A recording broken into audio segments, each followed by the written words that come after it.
Kemudian dalam halnya mungkin perkembangan hal dalam keadaan desa kita kadu, walaupun golong tak pegat, tapi kadu tanda-tanda bahwasanya akan ada pemilihan kursi. Jadi cukup haji dan gat agaknya memang tanda-tanda nak jadi kan memang bisanya memang agaknya demokrasi, ingin maju dan sebagainya yang penting dalam hal positif dan buat yang belum. Kemudian dalam halnya pemilihan kursi kriteria jika sama-sama kita ketahui, yang penting di sini calon yang memang hanya penitia karena yang pilih penitia. Yang pilih penitia namanya. Nah, jadi untuk bulan baru 10 orang kemudian pada pelaksanaan ini ditetapkan dia udah. Jadi malamnya kita pilih penitia, kita pilih penitia, kita bak kecamatan baru ditetapkan pilih kecamatan. Cuma penitia yang pilih, yang penting ya yang hanya tenan Pak Kisi. Karena mungkin Pak Kisi dia penitia wajib Pak Kisi tahu kan, kecuali kayak kapatahana lelaki Jokowi.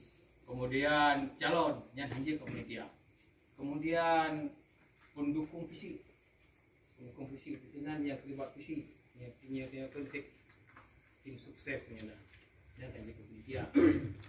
Jadi yang dia panitia, burung-burung yang di sini yang memang independen, adil.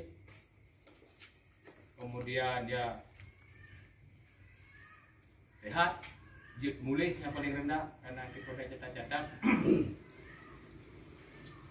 dan pilih penitianya dipilih oleh dia yang bersama bukan dikunyah pilih si A pilih itu baru kita susun dia susun nanti ada tekel sebagai wabut kan baru dapat tempat baru kita tempat jadi malah pilih jadi kalau dikunyah oleh perangkat desa kalau dikunyah pilih dan siapa saja dua versi, yang pegang atau versi yang noroje siapa saja dia dipilih asal yang calon Bandung juga termasuk aparat.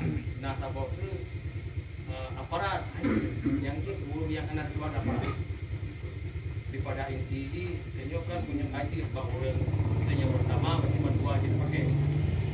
Jadi semua masalah yang ditanya pegang Pak Andi kali kita nyoka gergaji tak gergaji. Jadi masing-masing kita rubung dia draw. Ada drone ditanya di masyarakat, dijawab di hapus. Rubung dia draw. Jadi apa jauh itu? Kan jauh. Bandung kerja kan rubung dia draw dan rubung. Hai tambahan mana yang sangka lu mana terus benar ada tugas sekolah pejabat yang kayak benar orang yang mampu di akhir tugas konsultasi Pak Kisi kitanya benar orang yang mampu mereka memberikan evaluasi gaji ulang tentangnya rupanya terjadi malamnya tapi cepat hadap deh ke malamnya dan malamnya aja nah ada dokumen itu deh ya berarti dia lah sebagai permoda jadi yang untuk mandumnya kan lagi lonya sebagai jadi terasa Assalamualaikum.